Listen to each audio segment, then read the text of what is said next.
If you have been following us for the past couple of weeks, we've been saying that the rally in gold is getting a little bit long in the tooth. We talked about that more extensively the past few days, and now it looks like gold, at least for the time being, is taking a bit of a breather. We still like it long term, but we're starting to see some similar sort of very, very sharp moves on the upside, at least in the very short term, in other metals, including something like Palladium. The PALL ETF is what I'd like to quickly share with you here.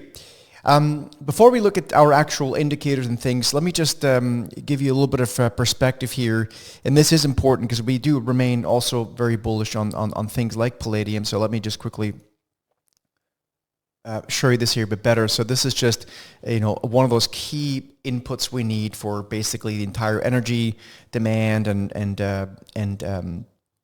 energy demand, I guess, in simple. That is going to require a ton of hard assets, materials, and things like that for it to actually take hold. We do think that Palladium has a lot more upside over time. Again, we probably wouldn't be chasing it here, so I'll show you that more in a second. But here is kind of just a long-term perspective. You can see we've had a very sharp move, a very respectable bounce. We've kind of been breaking past resistance, and so this is very respectable. Not something we would want to structurally short. It's been in a 68% move off the, let's call it, April lows of this year, so that's a big move. We just don't think it's going to continue linearly, meaning I don't think it's going to continue like that without pauses along the way, which typically, of course, is how assets markets tend to work, is that you have moves, consolidation periods, and so on and so forth. So again, the long-term bullish thesis here remains intact. That's not in question here. What is getting our attention is more of the near term, where again you can kind of see how this all has taken place. Very classic move to the upside. Again, very, very, very respectable. But it's also now reached kind of a point where if we were to sort of isolate the move that happened over the past, a few weeks or so now, has now essentially reached a point where we can kind of make a judgment here based on the width of the consolidation period. I'm trying to quickly annotate this here for you a little bit better, like so. So you can see if I were to take the width of that consolidation period, so that's this box here, and if I were to just kind of add it on top of the box, we're really pretty darn close to kind of where they call this a measured move, kind of would get us to.